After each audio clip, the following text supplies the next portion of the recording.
o vinho, né? Tanto uma coisa assim que eu acho totalmente errado, e acontece comigo, deve acontecer com vocês também, se já foram a um restaurante, compraram uma garrafa de vinho, cara, lá vem o garçom todo cheio de 9 horas, aí tira a rolha, te dá a rolha pra tu cheirar, cara, que eu que sou enólogo não sei o porquê disso, pra cheirar a rolha, pra fazer o quê? Daí te serve um pouquinho, tem gente que nem sabe o que fazer, Sim. e acaba não comprando vinho por causa de toda essa balaca. Uhum. Entende? Vem com a taça que tem que... Cara, pra que isso? Serve, deixa o cara tomar do jeito dele. Sim. Entende?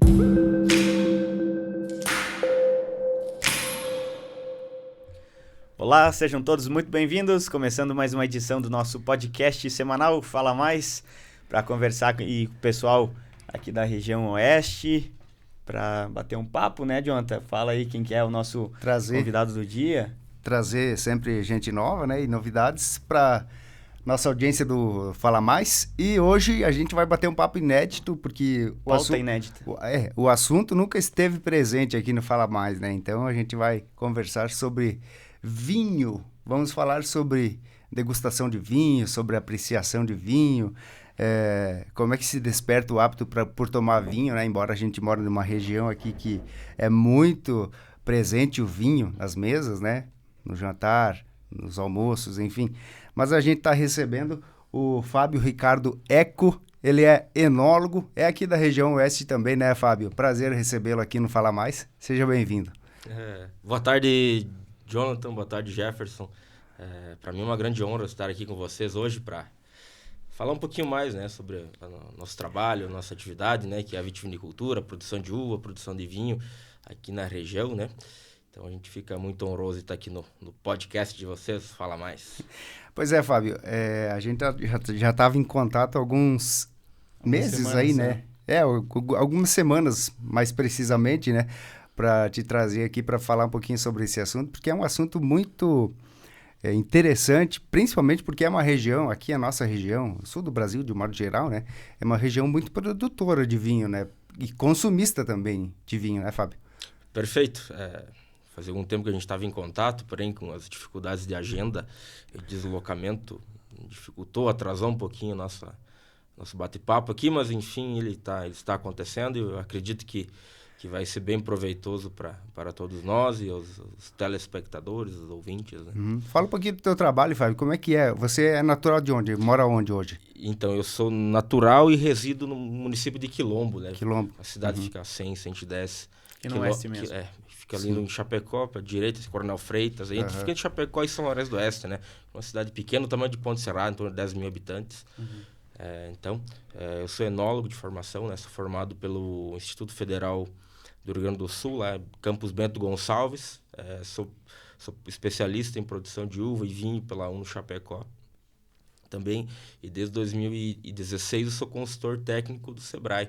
Então, eu trabalho nessa parte de fomentação da atividade da uva e do vinho aqui na região oeste e extremo oeste de Santa Catarina. Então, a minha regional, ela começa aqui da 153 e vai até a divisa com a Argentina, né? Essa é a minha área de atuação. O que faz um enólogo, cara? O nome é diferente, né? A gente não ouve com frequência essa profissão. Exato. Então, o enólogo é o profissional que cuida de todo o processo de elaboração dos vinhos.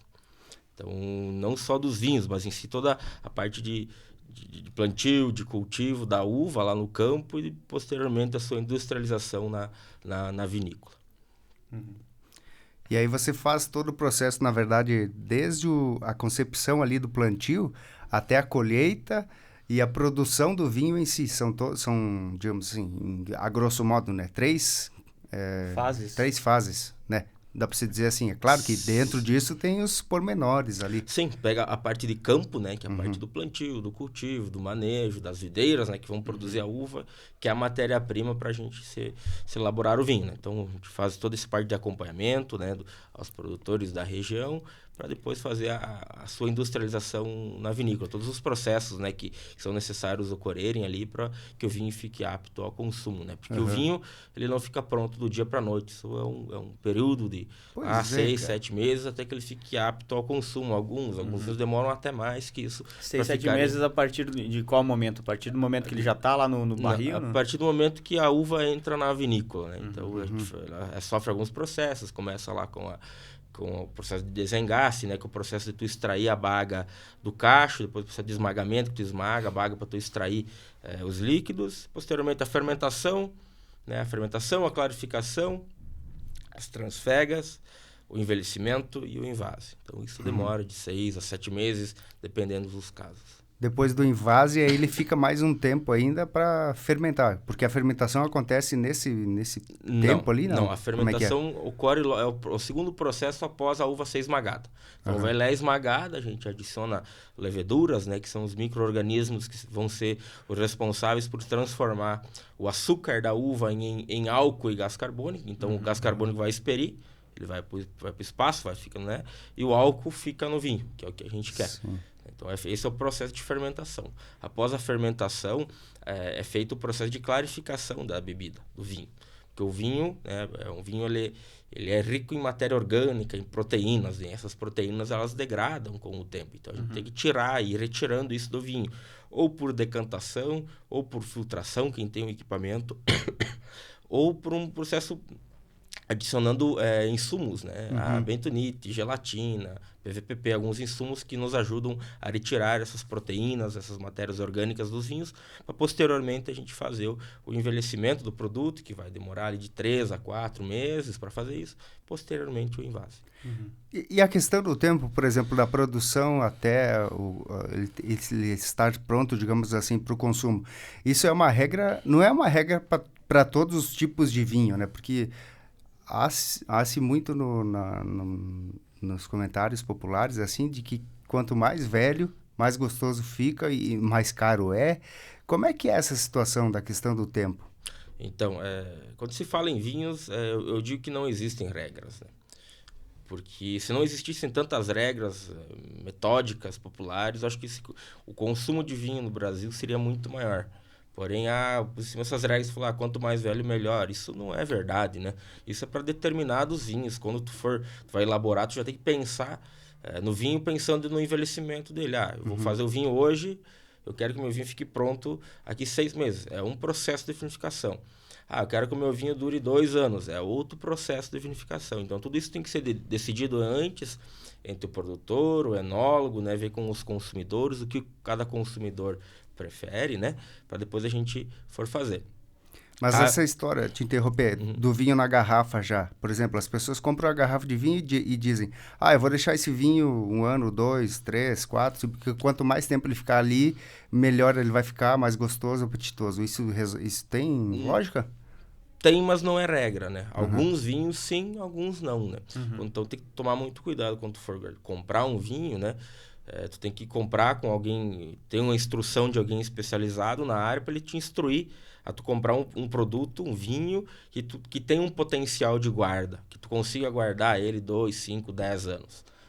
Porque não ele são também... todos os vinhos, porque tem alguns vinhos que tu compra, ele não tem um potencial de guarda, não tem uma carga tânica, um teor de álcool que vai fazer com que ele aguente 2, 4, 6 anos. Ele vai acabar estragando, degradando. Pode vencer, virar vinagre, né? Virar vinagre, tem alguns vinhos que acabam, né, virando... Sim, o final da vida do vinho é o vinagre.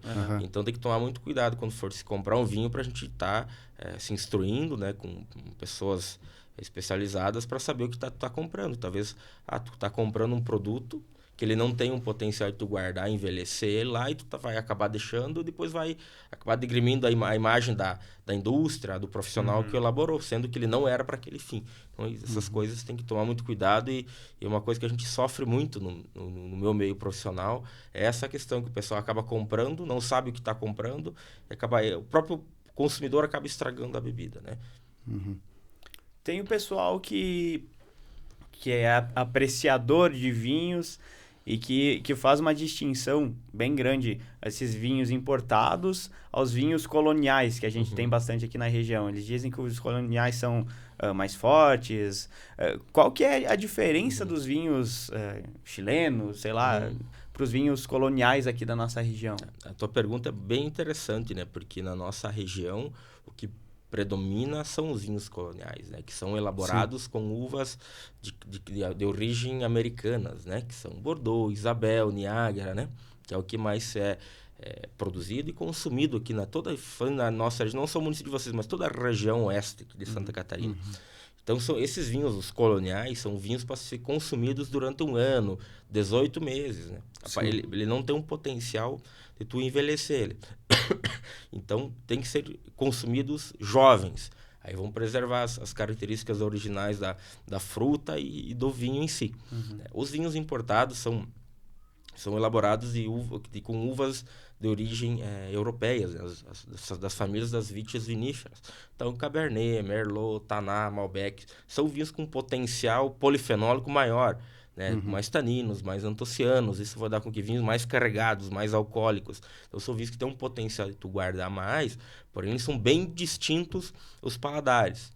Né? Os vinhos coloniais aqui, eles têm muito paladar, remete muito à uva, à fruta mesmo, vinhos mais leves, com teor de álcool mais baixo.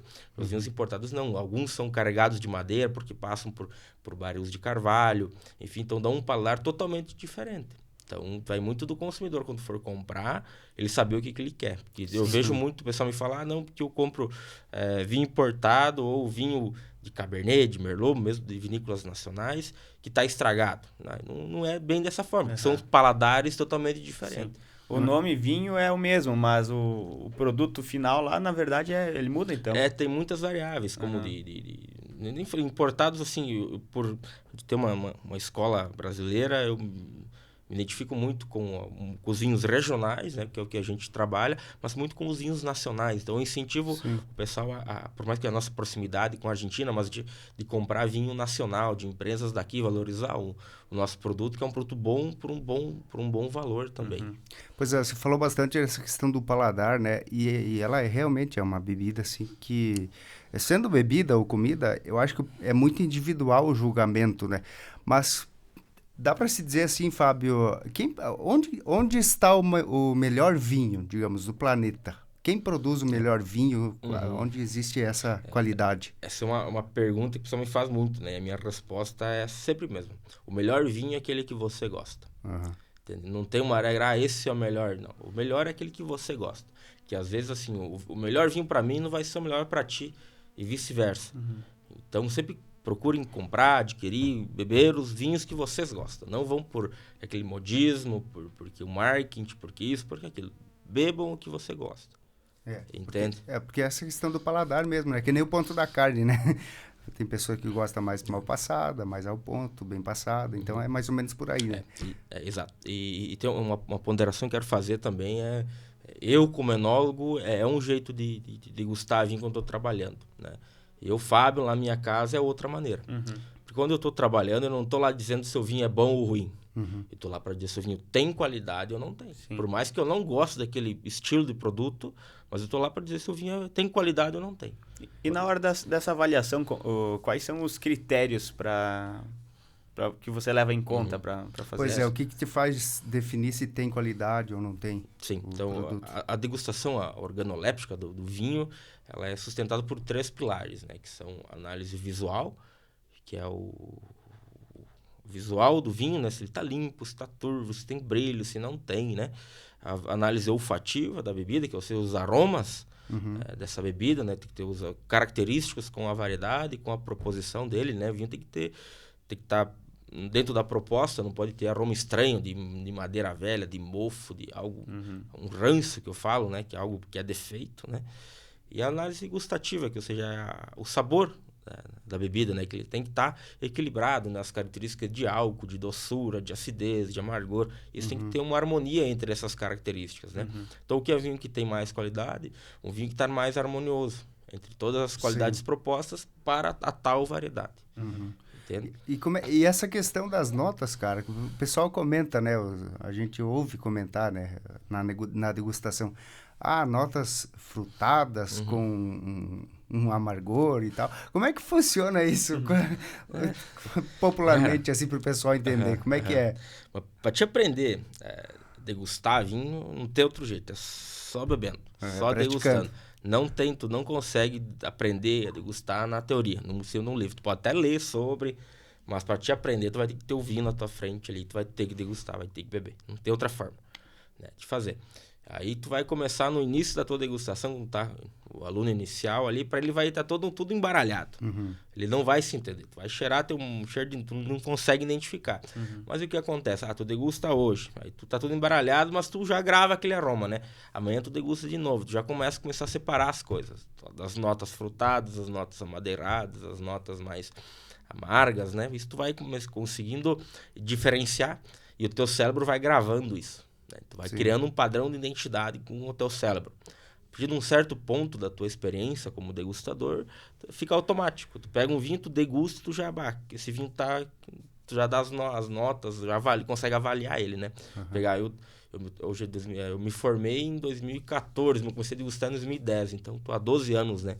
No mercado degustando, enfim. E ainda eu digo que a gente tá logo no início da nossa vida, né? Pensar... Todo ano em setembro a gente faz a nossa associação de enologia faz a avaliação nacional dos vinhos, que é vinhos do Brasil todos que as vinícolas mandam para a gente avaliar. Então na primeira leva os mais novos, como eu que sou um dos enólogos mais novos, né?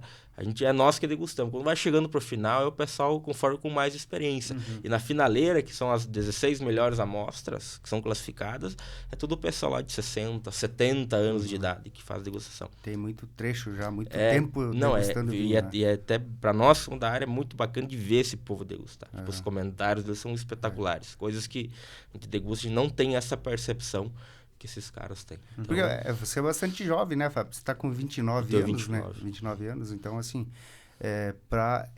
isso sim, a questão do vinho, você falou antes que talvez o vinho mais velho não vai ser melhor, mas o enólogo, sim, quanto mais velho, mais experiência e mais, né, mais bagagem vai aptidão para degustar o vinho ele vai ter, né? Exatamente, porque o vinho, né, a degustação ela não é um cálculo matemático que tem uma fórmula que vai ser igual para todo mundo, né? Ela é por percepções, então, percepções sensoriais. Então, por mais que a gente está num grupo de profissionais, cada um vai ter uma percepção. E tem profissionais que são mais sensíveis a sentir acidez, outros amargor, outros o álcool, né? Uma particularidade minha, eu tenho muita dificuldade em sentir aroma de vinho. Então, para mim, me comparando com meus colegas, eu sinto menos aromas que eles. Então, eu tenho mais dificuldade. Né? Mas o corpo vai se adaptando, eu sinto mais na boca daí. Sim. Por ter dificuldade no nariz, eu consigo sentir mais os aromas pela boca, né? Porque boa parte dos sabores do vinho são aromas, né? Que tu tá sentindo. Então, por um lado é ruim, porque quando o vinho é ruim, eu não consigo identificar no nariz, eu tenho que colocar ele na boca. Então, eu acabo me prejudicando um pouquinho, mas é uma técnica que eu estou desenvolvendo, né? Que está amadurecendo dentro de mim para sobressair essa deficiência com os aromas. Só com treino para aprimorar, né? Só com treino, não tem outra forma. Tu disse que fazem as avaliações de vinhos de todo o país. Existem outras regiões produtoras de vinho no Brasil? Sim. A tradicional é a Serra Gaúcha, né? A região de Bento, Caxias, Garibaldi, né? Mas é tudo aqui no sul ou tem... Tá desenvolvendo a viticultura quase no Brasil todo, quase. Centro-Oeste, Nordeste, né? Já tens alguma coisa de produção ali no Sudeste também. Claro, em menor volume, mas está desenvolvendo a viticultura também. Mas conseguem fazer a produção da uva também, nesses locais mais quentes? Sim. Claro, com as suas particularidades, né? Vou pegar um exemplo lá no Nordeste, lá no Vale do Rio São Francisco, né? Lá é possível produzir, eles fazem todos os pareirais lá são irrigados, né? Porque lá não chove, todos são irrigados e fazem isso com quebra de dormência, usam um fito-hormônio, né? Que se chama cionamida hidrogenada para fazer com que a uva brote, né? Aqui no sul a gente tem as estações do ano, lá no Nordeste eles utilizam a água, né? E a cionamida, para fazer com que a pareira brote e desenvolva. Tanto que lá eles conseguem fazer 2 safras e meia por ano, porque lá não dá frio. Então, eles como é que é o ciclo lá? Eles começam a irrigar o pareiral, podam ele, aplicam a cionamida e ele brota. Ele começa a dar o ciclo dele, que vai durar ali 3 meses, 3 meses e meio, né? Colher a uva, corta uma água. Automaticamente a planta vai entrar em dormência, que seria o que o inverno faz aqui. Eles cortam a água, gera uma situação de estresse. Aqui no sul é o frio que faz isso, né? Lá, a diferença é que aqui a gente precisa esperar o verão para a planta começar a brotar. Lá não, lá eles começam a irrigar de novo, podem e aplicam o fito-hormônio, né, a planta brota de novo.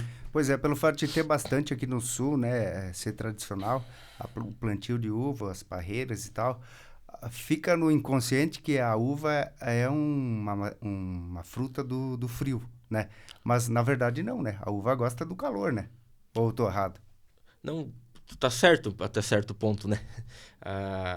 Isso historicamente veio que a planta precisava do frio, né?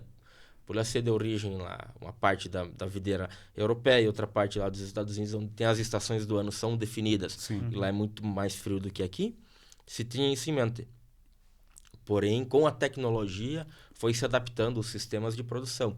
Tanto que lá em Minas Gerais, tem um colega meu que foi trabalhar lá, para eles conseguirem produzir, eles falam, eles enganam a planta, né, o que eles contam.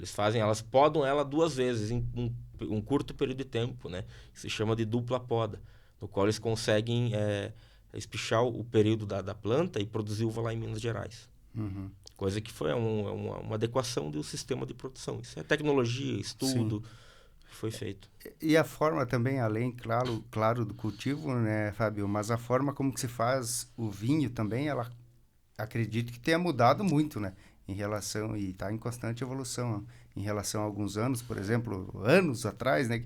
Que a gente ouvia dizer que os produtores amassavam com os pés, né? A uva, né? Para extrair o suco ali. Como é que era? Correto, né? A gente... tudo, né? No mundo hoje vem evoluindo rapidamente. E mesma coisa com a produção do vinho. Por mais que seja algo tradicional, histórico, que só mantenha a tradição, mas o sistema de elaboração ele vem evoluindo. A gente tem novas tecnologias, novos insumos que nos ajudam a produzir mais e melhor. Nos ajudam a produzir e tornar os vinhos cada vez melhores, né? Hoje o processo ele é todo mecanizado, por exemplo, depois que a uva sai do pé ali, ele é todo mecanizado. Tem muito envolvimento humano ainda. Manual. Sempre vai precisar do homem para fazer os serviços, mas hoje se tem equipamentos, né, que facilitam muito a vida, com a máquina para tu desengaçar a uva, bombas, né, filtros, tudo isso nos ajuda a trabalhar, não precisa fazer tanta força, né? E essa questão do álcool, ele vem da fermentação, do processo de fermentação da uva. E depende da qualidade da uva, do tipo da uva, como é que é? Ele depende do açúcar natural que tem na uva. Uhum. Então, depende da variedade da uva, Tem várias variáveis, né? Da variedade, algumas uvas têm o potencial maior de ter açúcar natural, outras menores, mas o que é importante, independentemente da uva, é se tu se colher ela o mais maduro possível, sem ela estar estragada. Entende? Porque a legislação brasileira ela permite a gente adicionar um pouco, corrigir esse teor de açúcar com sacarose, né? Açúcar cristal. Tá adicionando ali para tu ter certa graduação que quando converter em álcool vai ter um teor que seja próprio para o consumo e que conserve o vinho, né? Porque o álcool é o primeiro conservante do vinho. Sim. Quando eu falo para os meus produtores que a primeira coisa quando pensar em fazer vinho é tu ter um teor de álcool bom, né? Em torno de 10,5, 11, para o vinho se conservar e ficar saboroso. Então, porque para isso a gente precisa colher a uva madura. Os vinhos importados que você estava dizendo que eles são um pouco mais fortes, eles têm uma graduação alcoólica maior, então? Exato. E quanto que é, mais ou menos, em média? Tem muita variável, né? Pela legislação é até 14, né? Que são permitidos. Então, mais ou menos assim, os vinhos coloniais aqui da nossa região vão ter lá 11, 10,5, 11 de álcool, em torno disso, né? E os vinhos finos, importados, têm um potencial alcoólico maior, 13, 14. Essa legislação que tu fala, ela é brasileira ou ela é mundial? É brasileira. Então o vinho não pode ter mais que 14%, por exemplo? Por vinho, não. Somente se encaixa como outra denominação, né? Que seria vinhos licorosos, né? Que chegam até 18 de álcool. Mas é outro padrão, né? Que são vinhos difíceis de encontrar por aqui. Mas existe também. Raros, mas existem. E o vinho branco, cara? Porque também ele tem variedades. Por ser branco, existem uvas diferentes. Sim. Tanto tinto como branco como rosé, existem um rol de variedades. Deve passar de 1000 variedades entre todas, né? Tu falou de brancos, assim, a mais comum aqui na nossa região é a Niágara branca, né? Está se introduzindo um pouco de Moscato, um pouco de Lorena, né? Pensando em vinhos finos, existem Chardonnay, Riesling, Pinot Noir, Vinhoger, Gewürztraminer, tem uma série de outras variedades. O processo de produção é o mesmo? É o mesmo. É o mesmo? Independente da variedade, o processo de vinificação é o mesmo, daí cabe naquele que a gente conversou anteriormente. Quanto tempo que eu quero que o meu vinho aguente, quanto meu vinho vai envelhecer. Então, tudo isso aí tem que ser pensado antes, né? O potencial que eu vou te dar para tu tomar as decisões para fazer o produto em questão. Essa classificação que tu deu aí agora de questão do vinho fino, o que muda? Vinho fino, ele é elaborado exclusivamente de uvas de castas europeias, que são descendentes da Europa, né? Então, as tintas, as mais conhecidas. Cabernet, Merlot, Tannat, Malbec. As brancas, Chardonnay, Riesling, Vinhoger, Gewürztraminer. O que muda é a uva, então, não é o processo. A uva, o nome da uva, né? E o Brasil produz esse tipo de uva? Produz. Produz. Mas em menos quantidade. Menor escala, no caso. Sim, menor. Hoje no Brasil, acho que dá uns 80% é vinho de Bordeaux, Isabel, né? E uns 20% acredito que seja vinhos finos. Mas isso por quê? Por uma questão de gosto do paladar brasileiro ou por uma questão da produção mesmo? Existem, digamos, necessidade de clima, temperatura, alguma coisa influencia na variedade da uva? Tem várias variáveis, né? Essa que tu falou, do clima, né? Variedades de castas europeias são um pouco mais difíceis de produzir.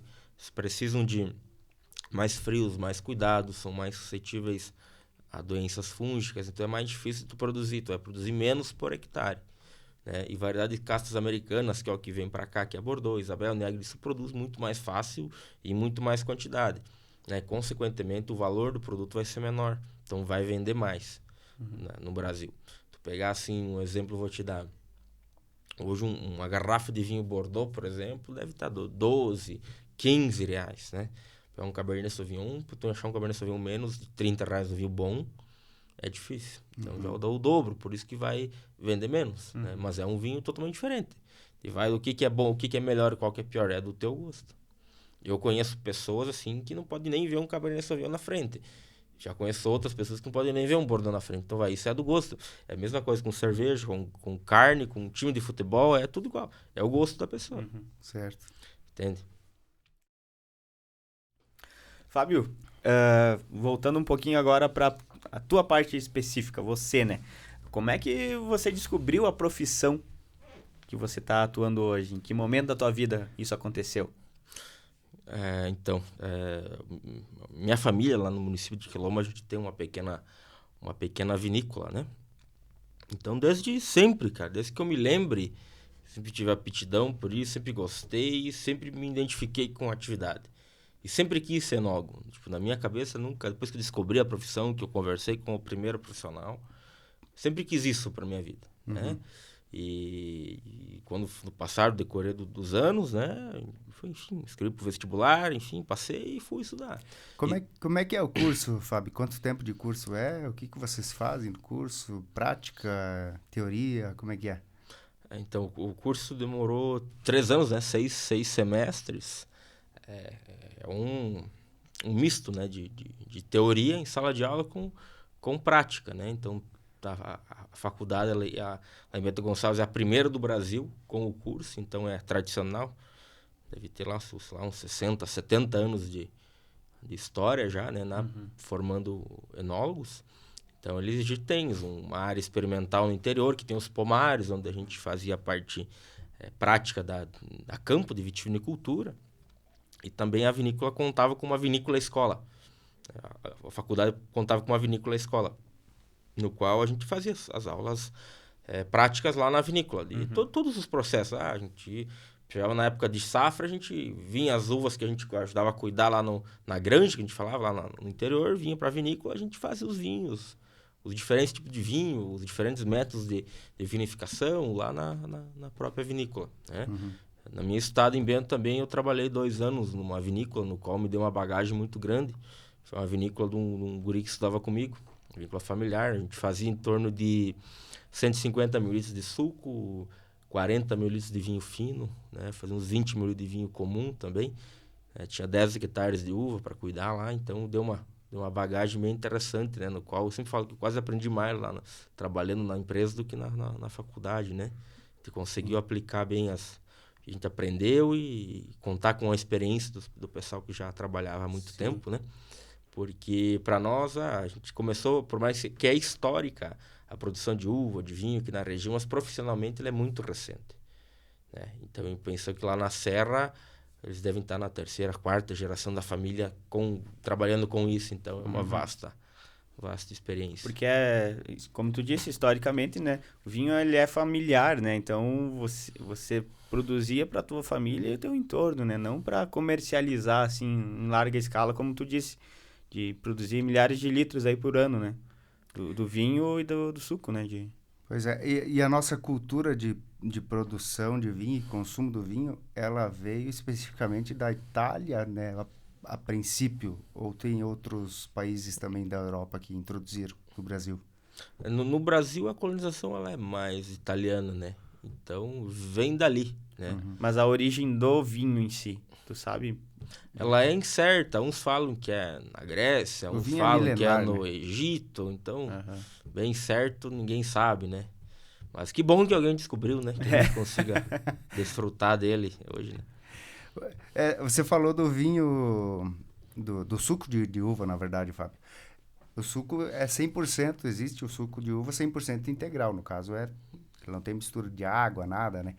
Algum conservante ou outro, mas a água, por exemplo, não vai misturar. O processo de fabricação do vinho, por exemplo, ele também é só com o suco da uva, tem mistura de água, algum outro tipo de líquido? Não, o vinho é somente de uva, né? Não se pode adicionar água nele, né? Por mais que a legislação permite tu ter uma adição, né? De 0,5%, que é o que a gente utiliza para diluir a diluição de insumos, né? Todo insumo é diluído em água, então mas 0,5% é o limite.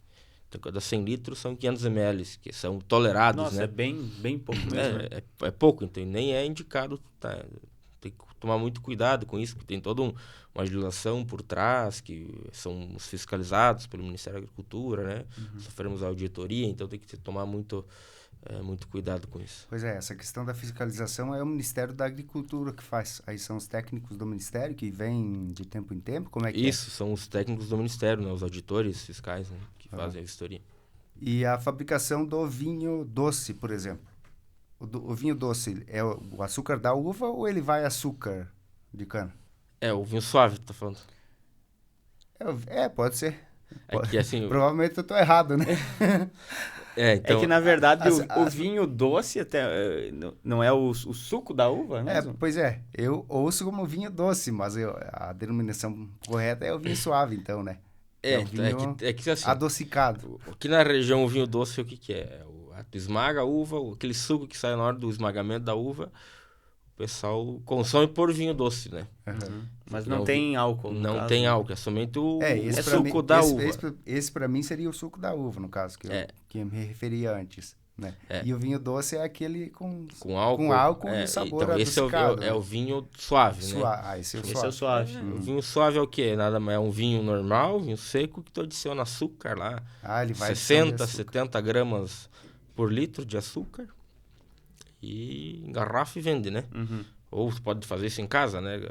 Que seria o mais indicado para a questão de saúde mesmo, né? Mas a única, só para entender, Fábio, a única diferença é a adição de açúcar ou há uma diferença no processo de fabricação dele? Adição de açúcar.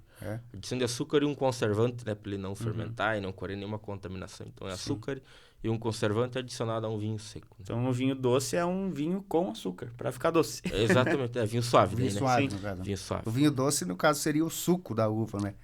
Isso, congela, né? Ou pasteuriza, quem entende. Porque o que é? O suco da uva, ele sofre um processo enzimático, né? Que extrai lá a cor, aroma, sabor da casca, pasteurizado, né? 85 graus, engarrafado. E fica o suco 100% integral, né? Que é somente o suco pasteurizado, né? Sim. Pois é. E o próprio suco da uva, acredito, se não tem conservante, ele acaba fermentando em poucos dias, né? Sim. O consumo tem que ser muito rápido. Rápido. E esses sucos que a gente compra no mercado, por exemplo, aí eles têm conservantes para durar mais tempo, né? Sim, tá correto. Parabéns. Tô bem estudadinho, fiz a lição correta de casa. Eu tive lá em Bento, cara, não faz muito tempo, em Bento Gonçalves. E fiquei impressionado, assim, primeiro pela cultura da cidade, né? Pela história da cidade e pelo que se carrega a população lá em termos de atividade descendente, no caso. Como você falou ali, tem famílias que produzem vinho lá, cantinas que produzem vinho que já estão na 4ª, 5ª geração, né?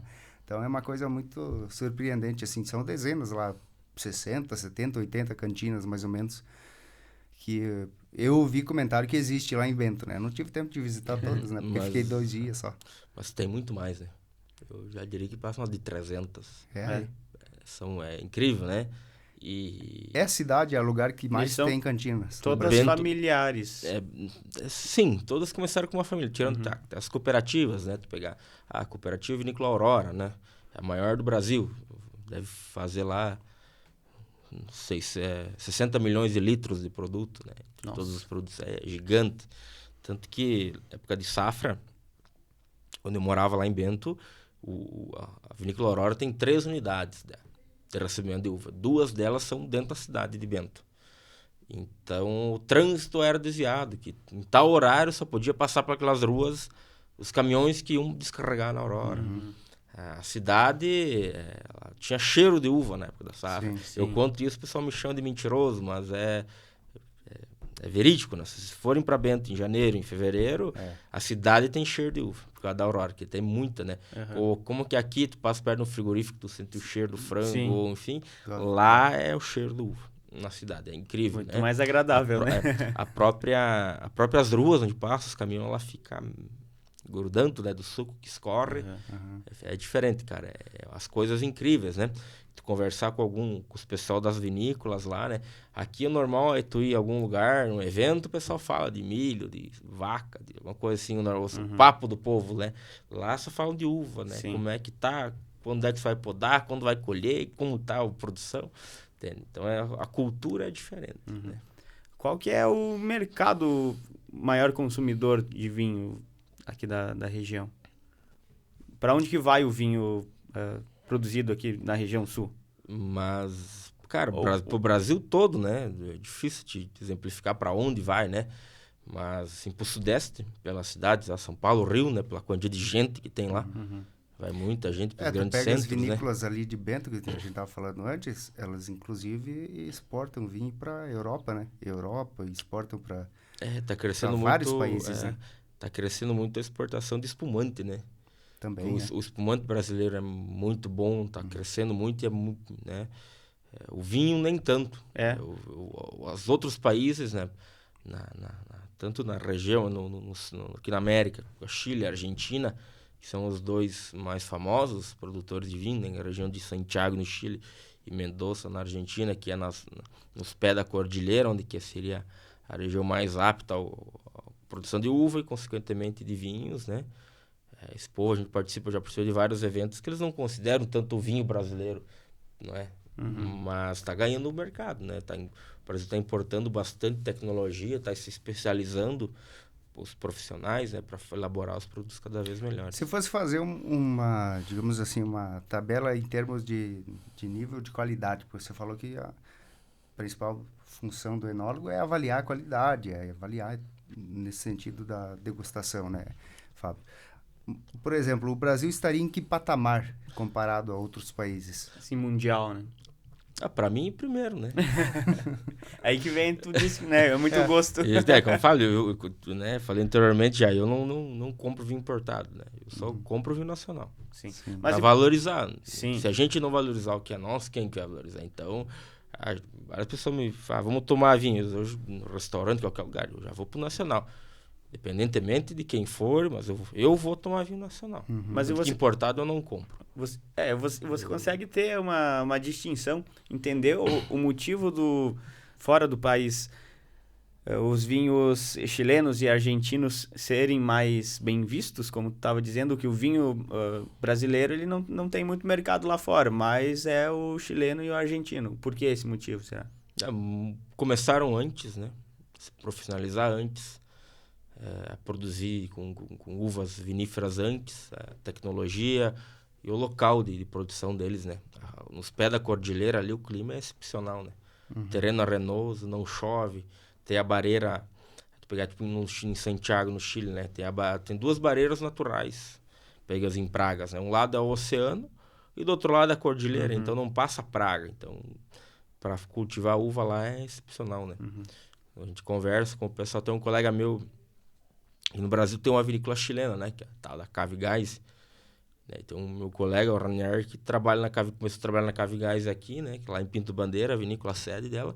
E agora ele está no Chile, trabalhando na vinícola lá. Ele fala que não tem nada a ver a vitinicultura lá, comparando com aqui, né? Aqui no Brasil, para se produzir uva, a gente passa 18, 20 tratamentos fitossanitários por safra. Lá eles passam 2, 3, passam, né? E isso interfere na qualidade da uva. Com certeza, né? Com consequência, na qualidade do vinho, né? Exatamente. Então, a gente demorou muito mais para conseguir produzir uva com mais qualidade. Mas tem as nossas particularidades, né? Hoje no Brasil se produz vinhos muito bons, né? Que são bem apreciados. Hein? Sim.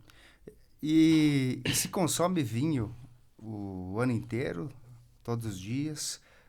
Como é que é a orientação do enólogo? Por mim, tinha que consumir todos os dias, né? Uma tacinha, né? Diz que, inclusive, é recomendação médica, né? Uma tacinha de vinho aí para o coração, eu não sei, né? Eu tô falando aqui o que eu ouço, né? Inclusive, se tiver os médicos aí, alguém acompanhando, pode ir nos comentários ali e colocar bem certinho, né? Mas o vinho, inclusive, com moderação, claro, né? Ele, inclusive, tem seus benefícios, né? Preventivos, nesse sentido também, né? Tem estudos que comprovaram isso, né? Que o vinho com os compostos antioxidantes, né? Resveratrol, principalmente, é muito bom para a circulação sanguínea, né? Então, claro, tudo um consumo moderado, né? Não vai tomar lá 2 litros por dia e querer que... Um garrafão, né? O meu coitado do meu avô foi pro médico e o médico liberou ele para tomar uma tacinha de vinho. Aí meu avô comprou uma taça de vinho, mas cara, dava meio litro, né? Aí ficaram bravo com ele, que tava tomando demais, né? Ele fala, não, o médico que receitou a medida, né? Meia taça que tava 1 litro, mais ou menos, né? Era a medida, né? Esqueceu de falar o tamanho da taça. É isso aí. O pessoal mais de idade, assim, tem muito o hábito, né? O costume de consumir vinho, né? Principalmente após a refeição, durante a refeição, ali no momento de conversa e tal, né? É realmente um hábito, né, do pessoal. E pegando no gancho, o consumo per capita de vinho no Brasil é muito baixo, né? Porque per capita hoje deve estar 2,5 litros. Não sei se chega a 2,5 litros por pessoa, né? Por ano. Isso é muito baixo. Sim. Né? Comparar com França, Itália, que são, lá, 20 litros por pessoa por ano, né? Só que, se no Brasil se aumentar mais 1 litro, o per capita... Tá louco? 200 milhões aí. Não tem mais vinho no Brasil. Finaliza, né? Porque antes da pandemia, a pandemia foi um fator bom para as vinícolas, né? E venderam muito mais, né? Só ficou em casa, acabou consumindo mais, né? Porque o per capita de vinho antes da pandemia era de 1 litro e 900, né? Na pandemia ele aumentou, acho que é 2,3, se não me falo mesmo, 2,3 ou 2,5 por pessoa. Já foi, cara, limpou os estoques das vinícolas, né? O pessoal vendeu muito mais. Então, o que acendeu o alerta? Que se aumentar mais, não tem produto. Então, consegue o Brasil teria que importar. Ou, cara, seria um mercado interessante para plantar mais uva e mais empresas. Por isso que o potencial da produção de vinho é muito grande no Brasil todo, né? Pois é. Na nossa região, inclusive, né? Porque agora tem várias famílias, inclusive aqui no município de Ponte Serrada, que é a atividade principal, né? E tem espaço para crescer, assim, em questão de produção de vinho, de uva, plantio de uva, áreas para claro plantio, que tem, né? Tem espaço? Se tu for pensar que nem aqui em Ponte Serrada, aqui em Ponte Serrada eu acredito que vem de fora, sei lá, 200 mil quilos de uva, até mais. Porque é uma situação que acontece, né? Antigamente era muito mais fácil você ver as famílias que elas produziam o vinho, mas elas também cultivavam a uva. Hoje o cultivo da uva ela foi meio que se perdendo, né? Em muitos lugares. Então as pessoas que ainda produzem vinho, elas acabam adquirindo a matéria-prima ali para fazer a produção do vinho, né? Mas o cultivo da uva não é tão mais presente. Exato, né? E isso, por um lado, é ruim, né? Como que eu falo para as famílias que eu atendo aqui no município, que eles ficam totalmente dependentes do fornecedor de uva, né? Então, se o fornecedor te leva uma uva verde, uma uva que esteja um pouquinho estragada, vai ter que verificar aquilo, né? Não consegue ter um controle. Então, minha orientação aqui é que eles cobrem muito do fornecedor de uva que tragam um produto de qualidade, que isso vai refletir diretamente no produto final. Sim, e até porque, diz você aí pra gente, mas conseguir ter a capacidade de você manter um padrão de qualidade de uma safra para outra, isso daí é difícil de você conseguir fazer? Por exemplo, eu tenho o meu vinho do Fala Mais, né? Então, essa aqui é a minha marca, mas de um ano para outro muda o sabor do meu vinho? Muda. Cada safra é uma história diferente, né? A gente vem assim de 2 safras muito boas, né? Porque foi 2 anos secos, né? Então a safra uva foi muito de boa qualidade. Então, consequentemente, a gente fazendo a coisa certa lá na vinícola, o vinho vai ser bom. Mas a gente pega a safra 19, foi um ano chuvoso, então foi ruim. Né? Foi muito ruim. Choveu, então a uva não madura direito. Então a gente já tem um pouco mais de dificuldade de deixar o vinho com um vinho bom, né? E essa questão da produção, as vinícolas aqui da região, elas produzem o vinho, na sua maioria, ou importam? A uva, no caso. A uva. Não, aqui compram, né? Compram de fora. Sim. Importam aqui para a cidade. Porque, inclusive, voltando lá para a questão de Bento, muitas vinícolas lá, assim, os produtores, eles não abrem mão de produzir a própria uva, né? Porque, geralmente, justamente por essa questão ali de interferir na qualidade, né? Porque você não sabe, né, a procedência, como virar a uva do teu fornecedor ali e tal, né? E o trabalho, eu creio que seja muito maior, de fiscalização, cobrança. Por mais que você vai só pagar para receber o produto, né? Você não vai ter todo o serviço do manejo ali e tal, né? Do cultivo, mas o teu risco acaba sendo muito maior, porque ele vai interferir no resultado final ali do produto, que é o vinho, né? Exato. O meu conselho para quem quer investir na atividade é que, se tiver disponibilidade de tempo, de financeira, é que se plante o seu pomar, cultive a sua matéria-prima para depois vinificar. A gente tem total controle sobre o processo. Comprando a uva, a gente não tem total controle, a gente tem controle parcial. Né? Ou fazer uma parceria forte com os fornecedores, que é o que a gente está trabalhando muito e evoluiu muito aqui em Ponte Serrada, né? Passando o conhecimento para os produtores de vinho. Agora eles sabem como comprar a uva. Antigamente esmagava o que vinha de qualquer forma, enfim, então não tinha um padrão, agora já tem. Né? Tanto que, pegar aquele exemplo de Ponte Serrada, a gente evoluiu muito, né? Eu lembro quando eu vim para Ponte Serrada trabalhar em 2017, cara, comparando com agora, os vinhos evoluíram muito, né? E hoje a gente já tem duas vinícolas que estão sendo legalizadas no Ministério da Agricultura, para que esse povo consiga vender seus vinhos livremente no mercado, né? Acesso ao mercado, né? Enfim, para fora também, né? Porque a maioria também dos produtores da região são de forma informal, né? Que fazem para o consumo da família ou que fazem para comercialização, porém ainda sem o devido registro no órgão competente, que é o Ministério da Agricultura. Então, a gente está trabalhando para que esse povo se legalize, né? As suas unidades. É um mercado muito promissor, como você falou, né? Que existe muito espaço para crescer, se desenvolver, regularizar e para avançar, né, Fábio? Sim. Fábio, o vinho é uma bebida mais quente, né? Diferente um pouco da cerveja, por exemplo, que você toma numa temperatura... Para se refrescar. Para se refrescar, né? O vinho geralmente é consumido no inverno. Mas assim, você falou antes, né, que se possível tomar vinho todo dia, né? E vinho brasileiro, vinho da nossa região, né? Mas qual que é a orientação assim, que você daria, por exemplo, para as pessoas que não têm o hábito de tomar vinho? Como que se faz para desenvolver o paladar, o gosto pelo vinho? Existe essa história da harmonização também, né? Não tomar somente o vinho sozinho, eventualmente acompanhado com alguma comida, num jantar, né? Porque ele acaba sendo também uma bebida um pouco mais formal, né? Para você tomar dessa forma. Sim. O meu conselho para quem está começando é escolha produtos mais leves, né? Comece com vinho branco, gelem, podem gelar ele um pouquinho, que ele fica mais agradável de consumir, né? O grande erro de quem vai tomar vinho, o primeiro vinho já começa a tomar um Bordeaux da vida, que é bem pesado, um Taná, que não vai gostar. paladar não está apropriado para aquilo, né? Então, comece com produtos mais leves, né? Questão de tomate, falou de produto mais quente, né? O que eu faço, né?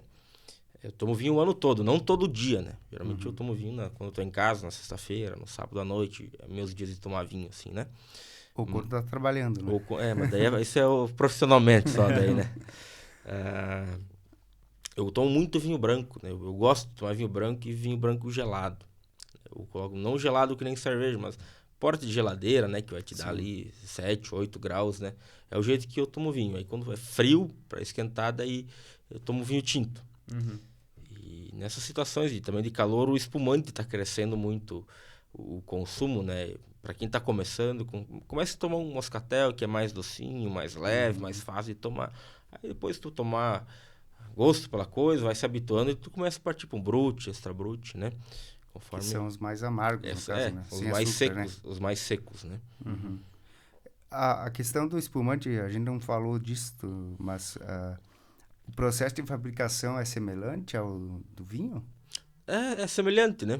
Só ele tem mais um processo a mais, que é a parte da formação do gás, né? Sim. Ou ele é feito na própria garrafa, uma segunda fermentação dentro da garrafa, enfim, ou é feito dentro de tanques, né? De autoclaves, que são tanques pressurizados, que aguentam a pressão, né? Mas não é tão difícil, tão diferente do que fazer um vinho tranquilo. Mas a diferença do vinho pro espumante, então, é só o gás? O gás. Única e exclusivamente o gás. Mas aqui na região não tem, por exemplo, como é que se chama? Vinícola mesmo que produz o espumante. A empresa que produz o espumante é classificada como vinícola também. Como vinícola. A gente tem uma que até ontem teve a editoria do Ministério da Agricultura em Xanxerê, que está com uma produção, claro, pequena de espumante, mas a gente está iniciando, né? Sim. Que foi o primeiro espumante produzido aqui no Oeste de Santa Catarina, né? Que é um projeto nosso. Então, aqui bem no município recente de Xanxerê. Não, é recente. Por isso que, como eu sempre falei, a elaboração de vinho, produção de vinho aqui na região, ela é histórica, mas profissionalmente ela é muito recente. Então a gente, eu sou o único enólogo em toda a região, né, que a gente está fazendo esses esforços para profissionalizar, para melhorar a qualidade. Então eu não tenho dúvida nenhuma que eu vou me aposentar e vai ter muito trabalho iniciando ainda. Então a gente precisa de mais profissionais na região porque a demanda é muito grande e a gente não tem, é humanamente impossível atender todo mundo, né? A gente faz o possível. Fazer um processo aí de instigar o pessoal a querer conhecer também a profissão, né?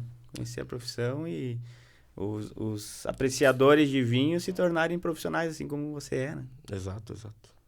O Jonathan você disse inicialmente que toma geralmente vinho na sexta-noite, no sábado. O Jonathan disse que durante o trabalho também, né? Mas quando você está fazendo a avaliação dos vinhos, vocês têm um baldinho lá do lado. Como é que é esse processo aí? Como é que é o ritual, né? Tem um protocolo ali que é seguido, geralmente, né? Sim. Quando a gente está trabalhando, quando eu estou trabalhando, eu não engulo a bebida, né? Porque senão a gente vai degustar 4, 5 e perder o sentido da coisa, né? E não acha mais o caminho. Então a gente só sente as características do produto, né? Nas 3 análises e descarta. Para não ter... Só coloca na boca, então, ali... Exato, sente o produto, enfim, faz a sua avaliação e descarta, né? Para não ter perigo de se perder para frente. E consegue fazer Acredito que consiga, né? Mas como é que é esse processo para você tá bebendo o vinho A, aí você vai passar para o vinho B, para que o A não interfira na avaliação do B? É feito... A gente toma água, né? Faz a higienização da boca com água. Questão de aromas, a gente usa, cheira pó de café, né? Talvez na boca podemos comer alguma coisa com amido, né? Tipo uma touradinha, uma bolacha salgada, para estar neutralizando, né? Mas, a grosso modo, assim, bastante água, né? A água é o que vai neutralizar um vinho pro outro. E geralmente são quantos tipos nessa análise, por exemplo? Tu vai fazer uma análise de quantos tipos de vinho que você consegue analisar bem, assim, porque analisar 5 é uma coisa, creio eu, mas analisar 10, 15 já acaba ficando um pouco mais complicado, né? Eu vejo assim, a gente degusta 10 e dá um intervalinho uns 15 minutinhos, mais 10, né? Senão vai saturar o teu paladar e tu não vai conseguir, né? Acaba Perdendo a precisão ali, né? Não, perde. Então tem que eu digo assim, 10 até 10 tu vai bem. Aí depois tem que dar uma parada, né? Dar uma recuperada, tomar água, comer alguma coisa, né? Daí depois começa de novo, senão não... Daí quando só falta mais 10, daí bora tomar. Pode engolir. É o último, talvez, se for bom. Né? Ou volta lá naquele que tu gostou mais, né? O meu ritual, quando a gente vai avaliar, é que nem um vinho eu engulo, né? Dependendo de quantas amostras forem. Mas no final, quando terminou o dia, eu vou tomar uma cerveja para limpar o cano. A cerveja. Esse é o meu ritual. Pois é, você toma mais vinho ou cerveja? Não, eu tomo em volume mais cerveja, né? Sim. Em volume mais cerveja. Porque o vinho realmente ele é mais uma tacinha, né? Mais um... Até pela graduação alcoólica, né? Ser bem mais elevada. É o dobro da cerveja, né? Então, em volume é cerveja. Tomar vinho, assim, não dá. Mas quando a gente toma vinho, eu e a minha namorada lá em casa, enfim, eu de sentar e tomar uma taça é muito raro. Geralmente senta ali e toma uma garrafa, 2, quanto der vontade, assim. Mas é 1 dia, 2 dias por semana. Geralmente na sexta ou no sábado, né? Que não precisa viajar no outro dia, né? Como a minha rotina ela é bem corrida, a gente vive na estrada. Então tem que tomar alguns cuidados, né? O pessoal fala muito da dor de cabeça no outro dia, né? Por causa do vinho, né? Só não exagerar. Existe isso também, Fábio? Existe, mas assim, um truque, né? Assim, uma coisa bacana para todo mundo anotar e prestar atenção. A dor de cabeça nos vinhos dá, pensando assim, sendo um vinho bom, né? Não tô essas porcarias cheias de treta aí, né? Mas pensando em vinho bom, a dor de cabeça ela é proveniente da desidratação do teu corpo. Então, quando for tomar vinho, toma água, né? A regra é que 1 garrafa de vinho, 1 garrafa de água. Hidrata teu corpo que tu não vai ter dor de cabeça. A mesma quantidade. Eu não me lembro qual foi a última vez que eu tive dor de cabeça tomando vinho ou espumante. Eu não me recordo, né? Então, isso vale para a dica é não se empolgar, né? Sempre lembre de estar garrafinha d'água junto ali. Tomar água e tomar vinho bom, né? Tomar esse vinho meu ruinzão, meu batidão por aí, daí não tem o que fazer, né? Sim. A gente ouve falar, né? Dos outros. Sempre são os outros, né? O famoso vinho de pêssego. Isso aí é uma bomba, né? Dá no crânio. Uma vez tinha, nem sei se existe ainda, uma vez tinha, né, cara? Vinho de pêssego era muito famoso, tradicional, comprava de garrafão, né? Tinha um garrafão para vender. Isso é uma bomba, né? Isso não é um vinho, na verdade é um coquetel, né? Um fermentado de pêssego, fermentado de maçã. O que não é de uva não é vinho. É fermentado de alguma coisa. Mas um fato... Um tempo atrás eu fui dar uma palestra lá na UDESC em Pinhalzinho. Aí o curso de Engenharia de Alimentos e Engenharia Química, participando da palestra. Aí, no começo, né, trabalhando com um aluno, né, pessoal de 18, 19 anos, a minha pergunta foi para eles erguer a mão de quem já tinha tomado um porre de vinho e passado mal, né? Todos, sabe? Foi unanimidade, né? E minto, foi uma pessoa que não ergueu a mão, né? Daí eu fui perto dela e falei, pode falar a verdade. Ela, com vergonha, mas foi unanimidade, assim, todo mundo viu. O surdo também pode erguer a mão, né? É isso aí. Não, eu lembro da época dele, eu comecei né? Como a gente foi aluno também, então a gente meio que sabe o que o pessoal quer ouvir, para descontrair, não ficar aquele clima chato, de um fala e os outros dormem, né? Como era na minha época de escola, que tinha uns professores que não tinha condição de estar lá, né? Então a gente tenta descontrair um pouquinho para quebrar o gelo e o pessoal entender um pouquinho a missão que a gente quer passar e agregar um pouco de conhecimento na vida deles, né? Mas o tal do vinho de pêssego, então, né? Tá descartado. Aí, nem é vinho, eu fiquei sabendo agora que não é vinho. Não é. Ele só tá ocupando o espaço, né? Porque ele tá dentro de um garrafão de vinho, né? Né, cara, e pior que esse negócio aí vende muito, né? Lá pro Nordeste, né? Tem uns amigos meus que trabalham, não com pêssego, mas com fermentado de maçã. Esse negócio, uns amigos de Freiburg que trabalham com isso, que o que vende de si para São Paulo é um absurdo, né? Isso aí é aquele corote, né? Eu falo corote, verdade, que é uma bebida... É uma granadinha desse tamanho. Daí vendia corote e meus amigos lá desenvolveram mesmo produto, né? Só a marca diferente, chamam de Chevette. Estão vendendo de carreta, cara. Isso aí vai o Chevette. Ô, Fábio, voltando um pouquinho para a questão das análises ali. Você usa muito os sentidos, né? Tem um evento marcado ali que você vai ser um dos jurados, né? Mas tá com uma gripe, tá gripado, tá com o nariz congestionado. Isso vai te interferir bastante, acredito, né? Na análise do... Sim. Já não tem como fazer, né? Até uma situação em que ocorreu no ano passado e que eu positivei pro Covid, né? Fiquei bem mal, né, cara? Fiquei em casa, mas perdi totalmente os sentidos, cara. Eu cheirava água sanitária, desinfetante, não tinha cheiro de nada, né? E naquilo não foi fazer uma avaliação, mas eu fui dar um curso de degustação. Tava marcado nos dias, assim, uma semana depois que eu saí do isolamento, e os sentidos não voltaram. Mas como era um curso para pessoas que não eram técnicas, né? O que eu fiz? Eu peguei os vinhos que a gente ia degustar e eu conversei com cada empresa que forneceu, para eles me dar um descritivo de cada produto. Aí eu fui dar o curso sem degustar. Simplesmente eu sabia como é que era o produto, ia falando, ia interagindo com o pessoal. Foi um jeito que eu achei para não cancelar o compromisso. Mas se fosse uma avaliação, uma técnica, tinha que cancelar. Não tinha condição. Você foi só pela teoria, no caso. Né? Foi pela teoria, né? Foi correndo o risco. Você não sabe se eles executaram realmente o que estava lá, né? na prática. Mas, posso ter mentido por tabela também. Mas muito legal, cara. Muito. É uma profissão, assim, muito nobre, né? Porque você está trabalhando principalmente com um produto que está na mesa, e o vinho tem muito essa questão ainda de ser um produto sofisticado, né? E estar presente em grandes jantares, associado à nobreza mesmo, cozinhões especiais. Ele não é um produto popular, né? Ele não é um produto, assim... É claro, tem vinho de todos os valores, né? Hoje, se você quiser comprar uma garrafa de vinho por 10, 15 reais, você encontra, né? Mas, assim... Você pega as classes um pouco inferiores, elas não têm o hábito de consumir vinho, né? E isso por quê, Fábio? A questão do preço já não é mais, né? Porque hoje você encontra vinhos baratos, né? O que ao que você poderia associar essa... Mas isso vem muito que historicamente, é cultural, né? Sim, cultural.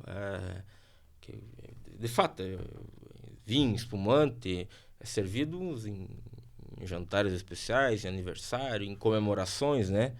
Não se vem com a cultura que se pode consumir no dia a dia, com a tua família, numa quarta-feira de noite. Não, tem que ser quando tem um jantar especial.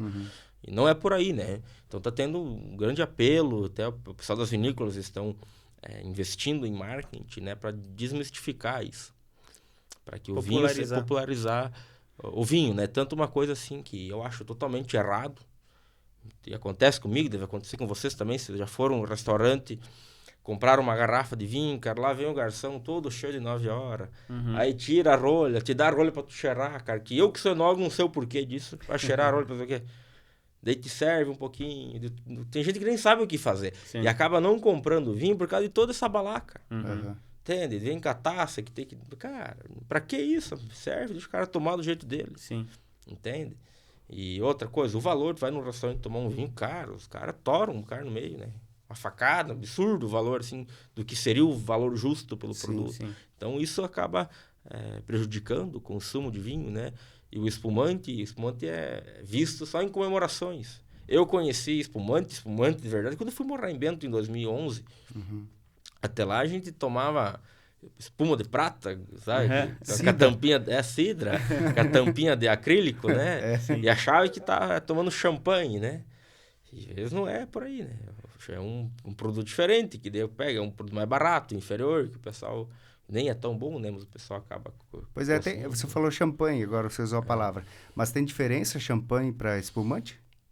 O produto é o mesmo. Como é que é a teoria? Todo champanhe é um espumante. Mas nem todo espumante é um champanhe, né? Porque o champanhe, o produto em si é o mesmo.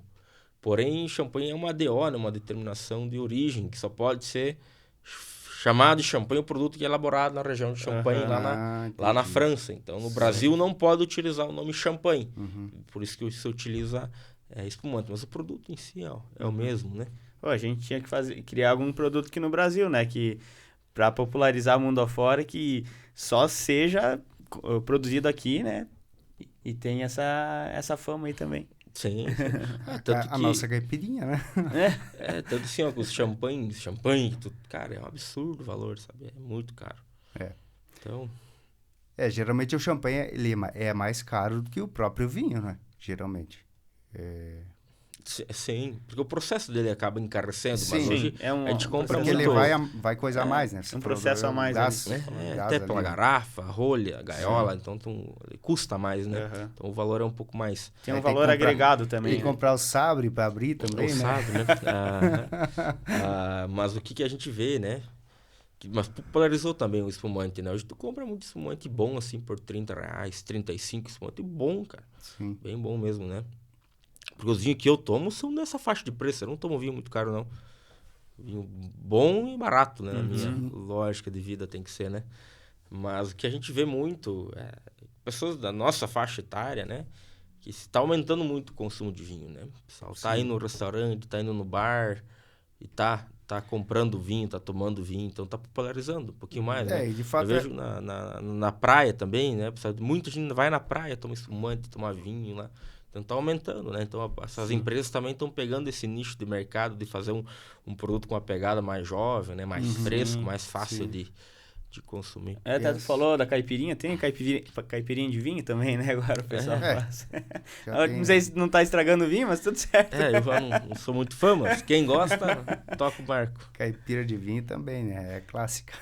Mas espero... Essa questão da popularização, assim, é justamente isso, né? Porque fazendo um paralelo, você pega a televisão e o próprio marketing do futebol, por exemplo...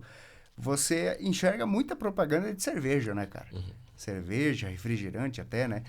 Mas a bebida com álcool, assim, é a cerveja. E você não vê propaganda de vinho. Você não tem.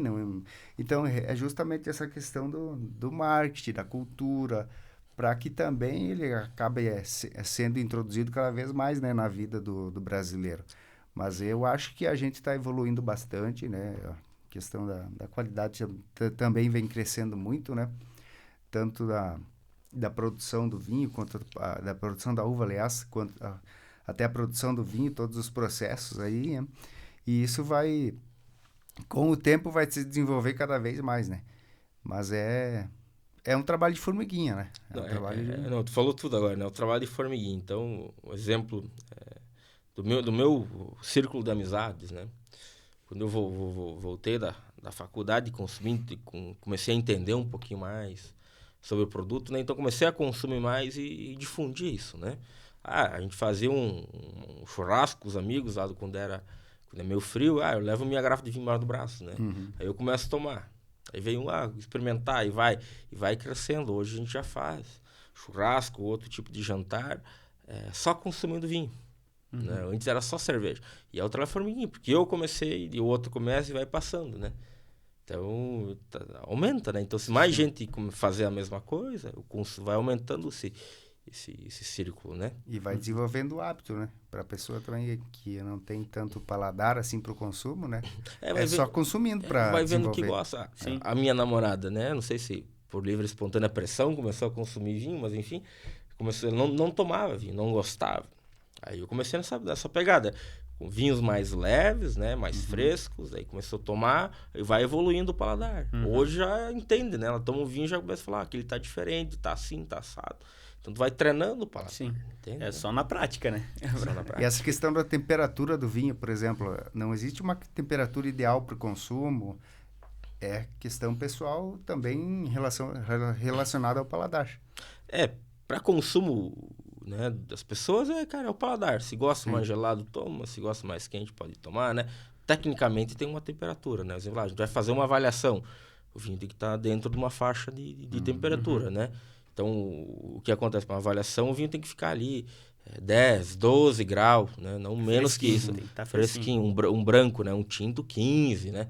Para ele manter as características originais, para a gente não tá... Porque quanto mais gelado ele for, vai neutralizando as nossas papilas gustativas. A gente não consegue sentir o gosto direito. Ele fica mais denso, então não libera os aromas. Então tem que tomar cuidado, né? Lá na minha casa, quando eu for tomar, eu gelo um pouquinho mais, porque eu gosto assim. Sim. Então é toda essa desmistificação que tem que ser feita para o consumidor, né? Então, como eu falei, tem gente que não bebe vinho por causa que acho que não sabem beber, por causa de toda aquela chicúria, toda aquela mística que tem por trás, e com medo de pagar um mico lá no meio das pessoas, acaba não consumindo, né? Eu vejo que isso é uma grande bobagem, que é um paradigma que deve ser quebrado. Sim. Entende? Sim. E tomara que agora esse bate-papo aqui tenha ajudado um pouquinho o pessoal a desmistificar o vinho e colocar mais na mesa, né? Uma vez eu fui dar um curso em Florianópolis, cara. Eu não dei 3 cursos, o pessoal me contratou lá. No último, cara, eu tava cansado de falar a mesma coisa, né? Aí comecei, fiz a introdução do curso, do treinamento ali, né? E tinha uma senhorinha na minha frente, pediu, falou, moço, qual que é o jeito que eu devo beber meu vinho, né? Eu olhei pra ela e falei, senhora, depois que a senhora, o vinho é da senhora, a senhora bebe como a senhora quiser. Quiser abrir, tomar no bico, né? Daí eu pensei, eu falei merda, né, cara? Não, esse não é o jeito correto, né? O jeito correto é numa taça, Mas, enfim, eu falei o que eu queria falar, que o jeito certo é aquele jeito que você quiser. Sim, exato. Depois que é teu, tu quiser tomar no gargalo, num copo de plástico, nessa xícara, você pode tomar, entende? Sim. Não pode ser o jeito mais adequado, mas é um jeito certo. Pois não tenho nada contra isso. E qual que é o jeito, por exemplo, assim, a pessoa que nunca tomou vinho, tomar num copo, tomar numa taça, vai ter diferença? Vai ter... Não, cara, eu não vejo diferença, entende? Uhum. Mas é o mais adequado, assim, é uma taça. Eu tomo numa taça, né? Eu sempre tomo vinho em taça. Mas se me derem num copo, numa xícara, eu vou tomar da mesma forma. Sem problema nenhum. Porque parece que é diferente, né, cara? Diferente você, por exemplo, colocar num copo de plástico ali e tomar numa tacinha de vidro. Parece que o gosto muda, né? Eu acho que é mais psicológico, É uma né? questão psicológica, pessoa, claro, né? Mas parece que é, né? Só falta o dedinho pro alto, assim. É o mais adequado. Tu usar uma taça para estar consumindo a bebida é o mais indicado, entende, né? Se a pessoa lá na casa lá tiver uma taça, é mais bacana, mais bonito, mais prazeroso, né? Sim. Mas se não tiver, nada impede de tomar vinho num copo, num outro recipiente. O importante é estar consumindo o produto. Até porque se for num copo de plástico, por exemplo, não pode nem brindar, né? Porque vamos ao tintim, não vai fazer nada, né, cara? Não, o copo É isso aí? É isso aí, eu acho, né? Tô por vocês. Exploramos muito o Fábio aí, né? Ele tem um evento, ele tá gravando aqui em Ponte Serrada hoje, no Fala Mais, e tem um evento logo mais à noite, né, Fábio? Vai só degustar ou vai engolir o não, vinho ali? Hoje, acho que dá pra engolir, né? hoje já dá, né, cara? Fiz a reserva no hotel, vou ficar por aí, vou pra casa só amanhã, né? Mas vamos participar do evento e acho que é um evento bem bacana pra estar difundindo a cultura do vinho. Até eu tava conversando com o pessoal da prefeitura recém, vai ser mais de 500 pessoas, né? 500 ingressos hoje à noite, então vai dar um evento bem grande, né? Certeza. Vamos tomar bastante vinho e difundir a qualidade do vinho de Ponte Serrada aí pela região. É isso aí, show de bola. Fábio, obrigado por ter aceito o convite, né? Para vir conversar com a gente, bater esse papo aí.